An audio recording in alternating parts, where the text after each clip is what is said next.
morning, PJ. How are you this morning? Good morning, Christine. How are you doing? I am great. I was curious why you came to the retreat at Snowmass Monastery. Well, one of the main reasons were you asked me.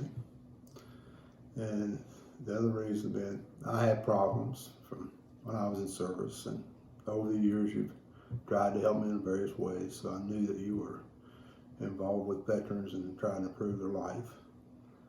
And you've talked to me about yoga, breathing exercises. And I knew that this retreat was going to involve some of that stuff. So reluctantly, I decided to go, thinking that it probably won't do anything for me, but I'm going to go. And can you tell me about your experience with hydrogenesis, the water therapy at Glenwood Springs in the mineral water, and what you thought about the effects or benefits of that treatment? Well, it was probably one that surprised me the most. I've never been in a hot tub in the wintertime. I always thought it was kind of crazy, somebody in a hot tub and it freezing outside. So it was definitely a unique experience getting in a hot springs and 30 degrees and snowing. But the feel that you get when you get in that warm water and you go through the exercises is something that I've never experienced before.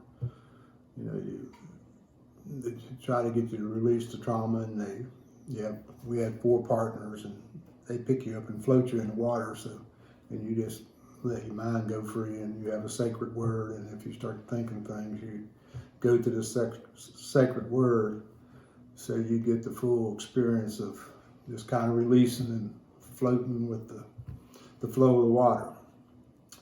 And we did this for about 20 minutes. And the experience I had that I felt was unique is, you know, 4 people's got you, they're floating you. And this warm water's all around you, and this beautiful scenery in the Rocky Mountain, and the snow falling, and the mountains in the distance. And you just have this warm sensation all over the way this water is. And my thought was, man, this would be kind of a cool way to, if you felt like this when you were dying. They just float you off and you pass off into the next world. And that was just how heavenly a feeling it was. Just an exceptional experience of just feeling free. Awesome. Sounds like everybody should be doing that. I was also curious how the information you learned about yoga and breathing helped with the triggers that you have and the anxiety,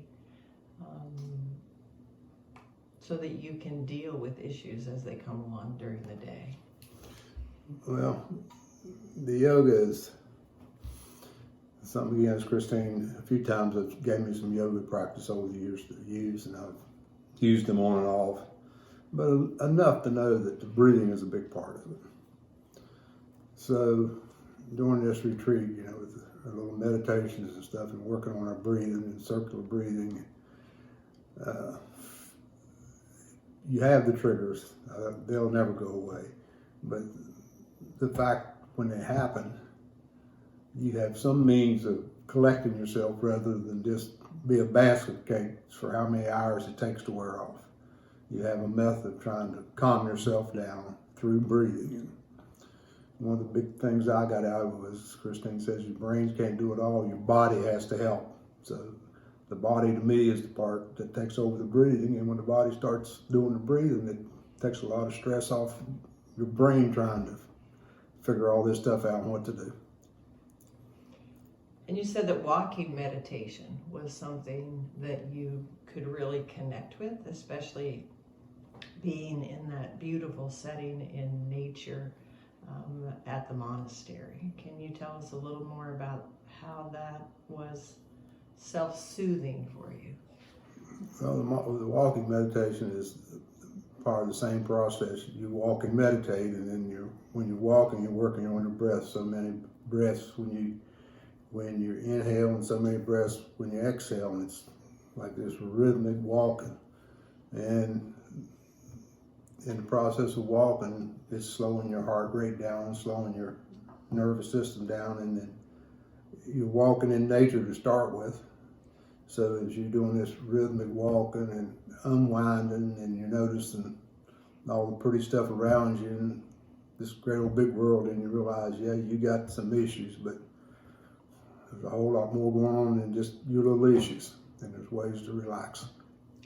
You also mentioned that if you had known that during your work career, it could have made a big difference in how you approached meetings and other things that you were trying to deal with that were stressful. Yeah, I mean, anybody any type of work, you get in situations that you get really anxious and dreading the outcome, and you go from this meeting to that meeting, or from this location to that location, and you're always in a run, and always, for me, always wired up. That if I'd known that I was walking from this room to the next conference room or wherever it would be at, that you could have walked in this meditative fashion, you could have had yourself collected and unwound before you got to the next meeting or the next job, and been able to perform it better because you wouldn't have been so keyed up.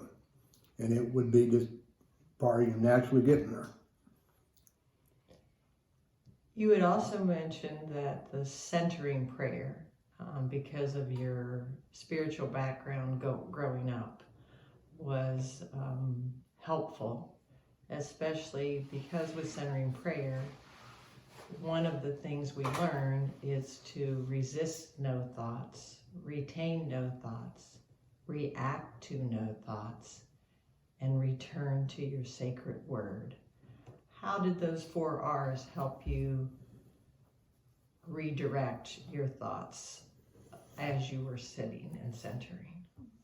Well, what the 4 R's did for me is, when I have problems like nightmares or I can't sleep, my little thing I've tried to do is like build a wall around my brain to keep thoughts out, keep things out, you know.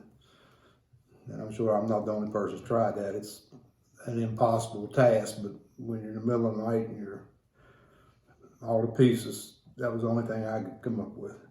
Never thinking that if you could just let those thoughts come and let them go and not concentrate on them and not worry about them, it's a better road. But it doesn't happen overnight. You know, when you first start the meditation, you get all these thoughts, and some of them get hung up and some of them won't pass, but as you work at it, they become move through freer, and they don't create that anxiety and want to fight them the minute they hit your brain. Awesome. Is there any other information or anything else you'd like to say? Well, one thing I'd like to say is, one of the other facts that really helped, I was able to take my spouse with me. And we've been married over 50 years. And we were married when I was in service. So she's seen a lot of my problems, but I never talked to her about them, and she never really understood them, some of them, till she went to this retreat. And it's, again, one of those things that if she'd have known, she could have helped, but I hid it from her. She didn't know it. At the meeting, she's seen it, and it's made our life better. Since she understands, and now she works with some of the things that she knows triggers me, that before I just get up and walk away or go somewhere else when those kind of things were going on, now she understands why I did that. So it was a big benefit for me to have her with us.